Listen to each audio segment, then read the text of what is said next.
Fullmetal Alchemist Brotherhood is by far one of the most profound anime I have ever watched. Having finished it for the very first time, I now understand why it is still considered one of the greats. Shonen Ouji, here to dig deeper into your favorite anime and manga, and in this video, I'm going to share my thoughts after finishing Fullmetal Alchemist Brotherhood for the very first time. Now, I'm not going to dig deep into each arc like I did in the Hunter x Hunter video that I did, but I do want to talk about my three favorite characters, what I thought about the show in general, my mixed feelings on the villains in the show, and then the 5 lessons or morals that I took away that I think helped the show to stand the test of time more than a decade later. So with all that out of the way, let's get into this discussion of Fullmetal Alchemist Brotherhood. In general, Fullmetal Alchemist Brotherhood is obviously an amazing anime. I could go on and on about the wonders of this show, but just for the interest of time, the animation is great, and like all other great shonen anime, the animation really shines in the fights. The music is awesome. I'm always a big fan of like more classical type compositions, and I think that classical type music really shines in the sense of the characters like going on an adventure, and then you have that like classical music in the background, or them having like a full-out battle in the city, and that type of music really intensifying everything that's at stake. All the characters are really great too. I'm going to talk about my 3 favorite, but just in general, they're all like very relatable, and it's easy to connect to all the characters. But like any other great anime, they all have very convincing, very emotional backgrounds that make them such real characters. One sign of Fullmetal Alchemist Brotherhood that I think demonstrates why it's such a great show is unlike any other anime, I would probably recommend this as like an introduction to anime to somebody who doesn't watch.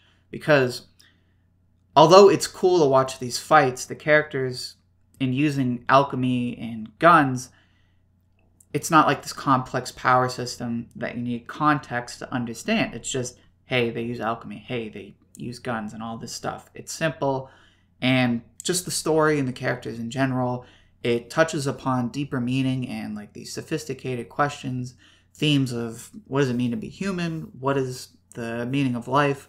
What are the consequences of war? All the stuff that great shows touch upon, but at the same time, you have humor, you have love, you have mystery, politics, military, all this stuff that people can get invested in, and at the same time, they don't feel like they need like an hour-long explanation of what the hell is going on. So with that out of the way, I want to talk about my 3 favorite characters, starting with number 3, Hawkeye. Hawkeye was a really cool character. Obviously, the mangaka was a girl, or is a girl, excuse me, and I think it shows because the show has a ton of amazing female characters, and I think Hawkeye is a great demonstration of why there's such good examples of how to write an amazing female character in anime, which is just make it an amazing character. A lot of the times, you'll see these female characters that like, it's like completely obvious like that they're like the badass girl that like, I don't need a man, or like something like cliche like that. But Hawkeye was just an amazing person, like an amazing character. She was badass with like not trying to be badass, but like just cool because of like her job and her dedication and loyalty to Mustang.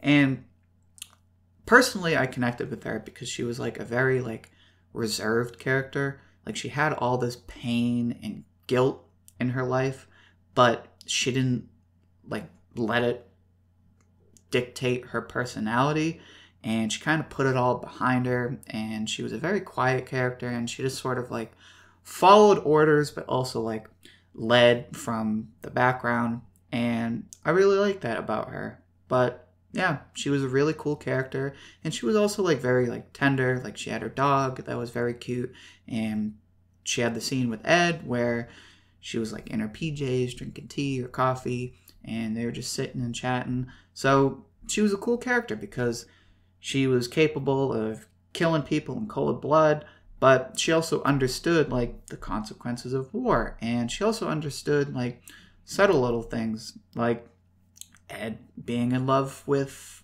Winry, and she was just a cool character. My second favorite character was none other than Azumi Curtis. Azumi was, again, another great female character. It wasn't that like she was like trying to be like the cool female in the show, but she was just a cool character in general. It was hilarious whenever she would like pop out of nowhere and do her alchemy thing, and people would be like, "Who the heck are you?" And she'd be like, "Oh, I'm just a housewife." I thought that was funny, but I liked her character design. I liked the dynamic she had with her husband and how she was like this badass, but like when her husband was around, she would like literally like head over heels fall in love with him. I thought that was cute. But I also like her role as the mentor, because too often mentors in anime are like these old dudes, and I thought it was refreshing to have a mentor that was like this very strong woman who, she was like not middle-aged, but not like in her 20s. Like she was older than the Elric brothers, but it was refreshing because she was more of like a mother more than anything else, because the Elric brothers obviously were missing their mother. So not only was she a mentor in alchemy, but she served as a mother figure to the Elric brothers, and she also had an interesting relationship with them in the sense that the Elric brothers had lost their mother in the human transmutation, and on the flip side, she was a mother who tried to get her child back. So it was interesting to have that connection with the Elric brothers and that common pain, and I think it just made for a really cool and very easy to invest relationship between her and the Elric brothers. Finally, my number one favorite character, as you may have guessed, was none other than Edward Elric. So there were a lot of things I liked about Edward. I thought it was funny that like he was very stubborn and he had this like Napoleon complex, because I personally am not a very tall person, so I immediately connected when he got pissed off whenever everyone like made sure to let him know that, wow, you're really short. I thought that was funny and I instantly connected. But I guess what really drew me to Ed was like this dynamic between him still being like very much a kid, but him also being very much mature. The more childish side being like his Napoleon complex, and like him being stubborn and like childish at times, and like him very much doing his own thing. But I really connected to his maturity because it was refreshing to see he had already had all this pain before the show started because of what happened with him and his brother. And because of that incident, he is this person who always holds himself highly accountable for things. And it demonstrates throughout the show. With him and Al, when they try to resurrect their mother, he's like very guilty about that. There's the incident with the girl when she's turned into the Chimera dog, and that's like not just something that he feels bad about for 2 episodes and then he forgets. It's something that you see him feel accountable for and guilty for much later into the show, like even towards the very end. So what I liked about Ed was he was this mature character who he had growth throughout the show, and you saw him learn a lot of lessons towards the end, but he was very adult-like because he knew the consequences of like big mistakes in alchemy and the consequences of taking a life, and because of that he had this resolve not to kill people. And it was just really cool to see this character who was very responsible despite his childlike stubbornness, and who always held himself accountable for tragedy in the world, even though it was like unrealistic for him to try and like solve every little problem. But that's the character he was. He was the kind of character who, even though he had his own mission, he wasn't going to let that get in the way of him trying to save others. So what I want to talk about next is the homunculi. Let me just preface this by saying that by no means do I think that they were poorly written. I completely appreciate the challenge of going out of the way to write these characters as if they had one single desire and one single drive, whether it was gluttony, envy, lust, etc. I completely appreciate that, and I thought, for the most part, it was done believably. However, realistically, I really only liked greed, wrath, aka Bradley, and then, to an extent, envy. Envy I would be a little more accepting of, but I thought the character was kind of annoying. But again, as I just got done saying, it was believable. It's believable that a character that is driven by envy and is more focused on the strengths of others and is very like down on their own character would be annoying, because those type of people are annoying. I get that. But that to me serves as the evidence of why I'm not like in love with the homunculi. Personally, I would have liked to have seen the ideologies fleshed out more. Again, not the characters themselves, because I completely understand that you can only flesh out a one-dimensional character so much. I get that. But I just would have liked to have seen more of like, for lack of better terms, like a discussion of what happens when you only pursue like sexual desires. What happens when you overindulge yourself? What happens when you are like completely focused on the strengths of others and you like completely downplay your own character? And again, I think that it was like best done with envy, although I wasn't in love with envy. I bought envy, but I didn't love envy. I think probably my like favorite homunculi was greed, because it was completely believable that somebody who wants everything in life and like would never be satisfied and like wants everything that there is to be like pursued would like gain all these friends and be in love with these friends and like would be like a pretty cool dude. I also bought that King Bradley, the Wrath homunculi, would be kind of a jerk, because he's always got like just something to be pissed off about. But more so with Bradley, I just liked him as like a cool dude as opposed to like a well-written character. But I don't know. Again, it's challenging to write a one-dimensional character and have them fleshed out. It's not their characters that I was disappointed by. I just would have liked to have seen, like, for example, in Naruto with Pain, they have that like discussion about, well, you have your idea of how we should achieve peace, I have mine. Let's have this like debate. But again, I don't think it was poorly done. I just had certain expectations that were not met. I think this problem is also evident in Father, or the Dwarf in the Glass, or the Dwarf in the Flask, excuse me. Again, I completely appreciate the way that character was written. I think it 100% made sense, and I bought that this entity that has rid themselves of all the mortal sins would be this one-dimensional character that would seem like kind of boring, and like literally all they talk about is that one thing that they're trying to achieve, which in the homunculus case was they were trying to become God. So again, anyone who like thinks they're God is usually a boring person. So it makes sense that the character was a little boring themselves. And like I just said about the other homunculi, my problem with the character was that I guess they were a little too one-dimensional. I don't know.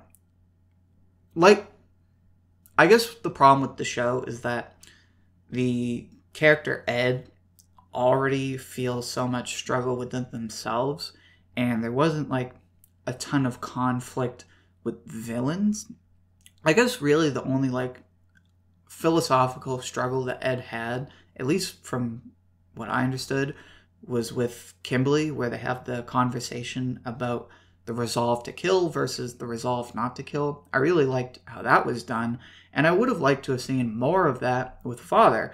But with Father, Homunculus, or the Dwarf in the Flask, whatever you want to call him, it was more of like a battle versus like this element of nature versus like a battle or a dialogue with another person who really challenges your beliefs. What I liked about Kimberly was that it challenged Ed's belief in his resolve not to kill. But when it came to Father, there was no real like challenge of Ed's like mission other than like it's this big strong bad guy that he has to beat in order to get back his body, which again I don't think is poorly written. I think what the mangaka was trying to achieve totally did it. I just would not write down Father as one of my favorite villains. So now I want to talk about the 5 lessons I took away from the show. First and foremost, the one that everyone talks about, the rule of equivalent exchange. This is like the most obvious lesson from the show.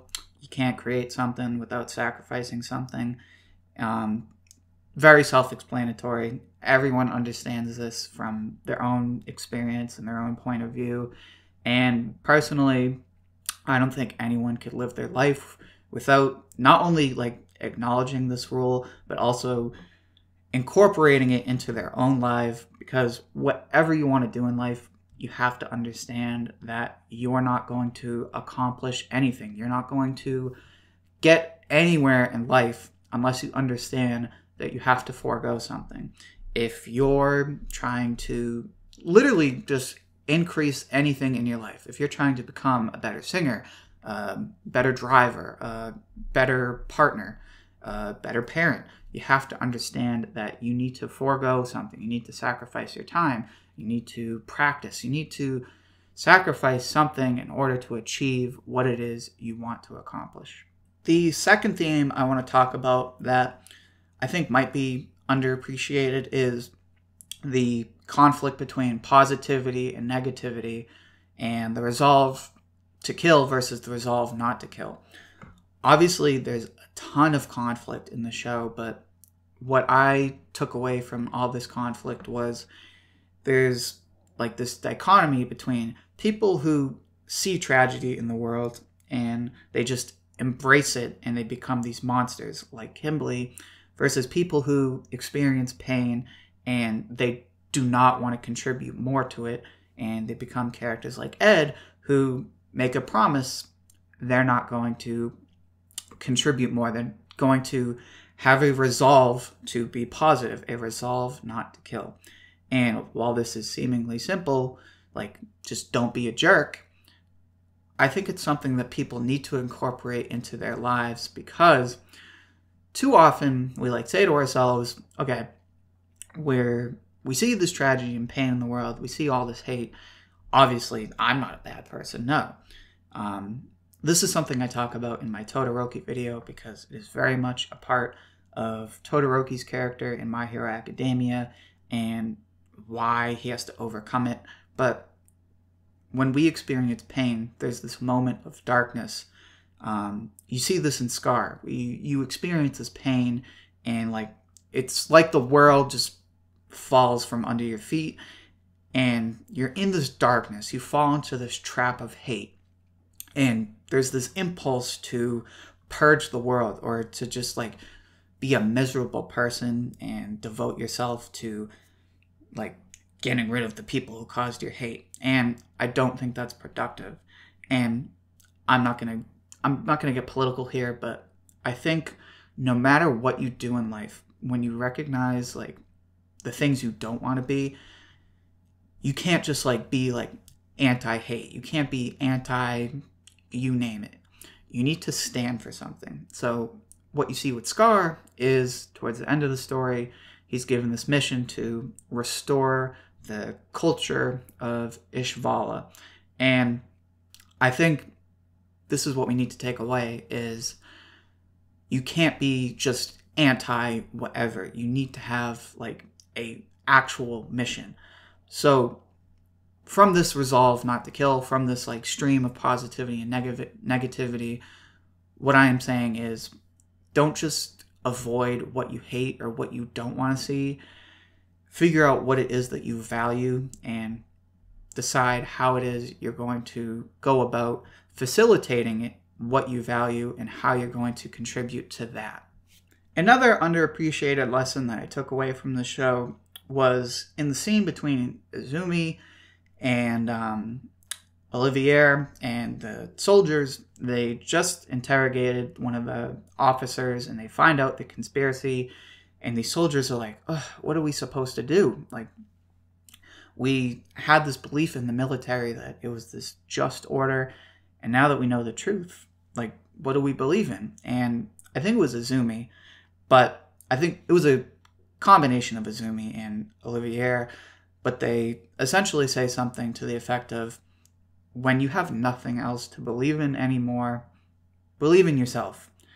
And that is one of the most useful lessons that I have discovered personally, but I think you could take away from the show. When you have nothing else to believe in yourself.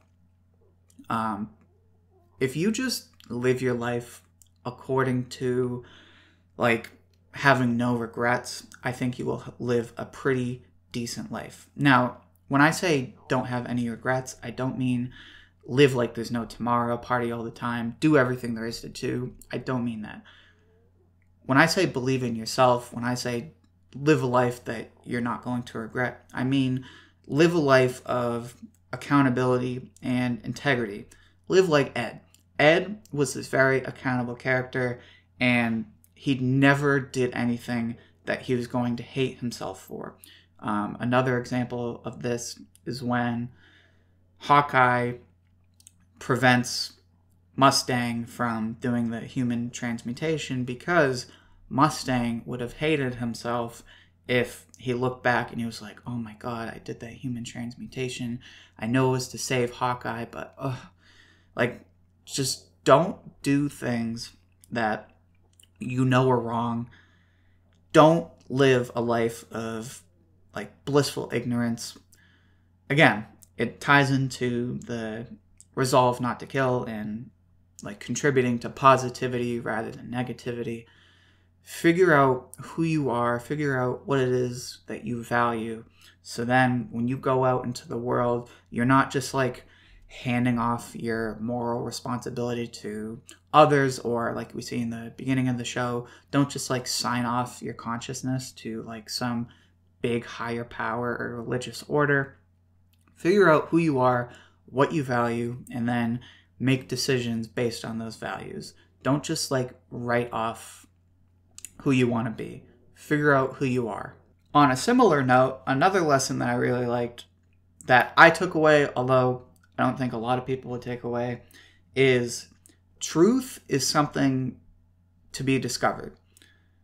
We saw like the gateway of truth in the show, and it was like sort of like this parallel dimension. It was something outside our realm of existence, but it was something that alchemists were like constantly working to reach towards and something to discover. So what you see is these characters are like very devoted to working towards truth, and when Ed finally like gets to that gateway and recovers his body, he meets like what you would call truth, what you would call God, etc. So what you see with truth and like deeper meaning in this show is it is something that is absolute, and it's something that's like outside our realm of existence. Now, I'm not trying to be religious about this, but what I would say is truth is something that you need to go out and discover for yourself. It's something like the alchemists, it's sitting there waiting for you to find. And I think this ties into like believing in yourself. You need to go out into the world and discover everything that needs to be discovered, because it'll not only help you understand yourself, but it'll help you understand the world and how it works.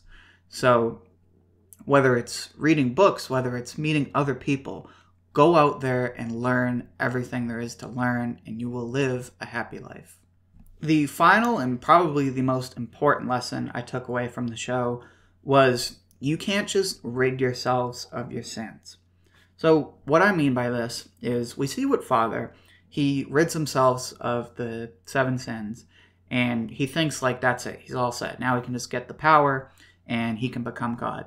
But we see that his hubris leads to his destruction, because when he finally becomes God, he meets his defeat and he's talking with truth, God, whatever you want to call it. And he's like, I did everything I thought you wanted me to. How come you're punishing me? And the ultimate answer was because you mistakenly believed that by ridding yourself of human characteristics that you became perfect, but that couldn't be farther from the truth. And I think this is really important to us because so often in life we have these impulses, we have these confusing feelings that we don't know what to do with, and sometimes it feels like a distraction. But I think what we need to understand, what I need to understand, what everybody needs to come to terms with is being human doesn't mean like becoming this like hyper logical creature that can just like ration their way through life like Father. That is going to lead you to a very like self-defeating purpose. What you need to do is, like I've been ranting about endlessly for this video, is you need to figure out what it is you want to do in life, and whatever it is, it needs to come from a place of love. Don't let your impulses dictate who you are. Let them guide what you want to do.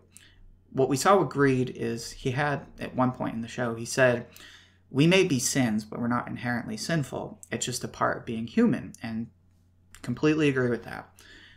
Whether you find yourself to be like a greedy person or like somebody who is like very romantic or somebody who just loves to eat, don't let it weigh you down and let you feel like bad about who you are. If you're somebody that loves to eat, that's awesome. Don't let it like completely dominate your character to the point where you become like overweight and it becomes unhealthy. Let it like guide who you want to be. So if you love to eat, do cooking reviews, become a chef, something like that. If you're a romantic person, don't like let it completely dominate your lifestyle. Just go out and be a sociable person and like have healthy relationships. And I could go on and on and on, but the point of this lesson is you need to find a balance between like your human emotions, but also like what you want to do in life. Because if you just like completely indulge in your impulses, you're not going to have a very healthy life. But if you try to rid yourself of all these impulses and sinful behavior that can be sinful, because it's not always inherently sinful, if you completely rid yourself of that, you tend to have this like habit of believing that like you're this hyper rational creature that, oh, I've conquered my mortality and now I'm this like perfect being, or I can do whatever I want now if I just conquer all my impulses. And what you're going to discover is if you try to rid yourself of all your human emotion, you're going to have a pretty depressing life. So this is everything I took away from Fullmetal Alchemist Brotherhood, and this is ultimately why I think the show will stand the test of time, not just a decade later, but 2 decades, even a century later, because it has all this deeper meaning that was useful in the past, is useful now, and I still believe will be useful for generations to come. And that is the end of my very long rant on Brotherhood. Thank you so much for watching. Please do comment below. Let me know. Am I full of crap? Was I reading too much into the show? Or was I spot on? Do you agree with what I had to say? Please let me know in the comments. Like the video if you enjoyed what I had to say. If you want to see more content like this, make sure to subscribe to the channel. Follow me on Twitter because I'm going to be catching up on the Hunter x Hunter manga. So if you want to see that, you can follow along. Thank you for listening, and I hope to hear from you soon.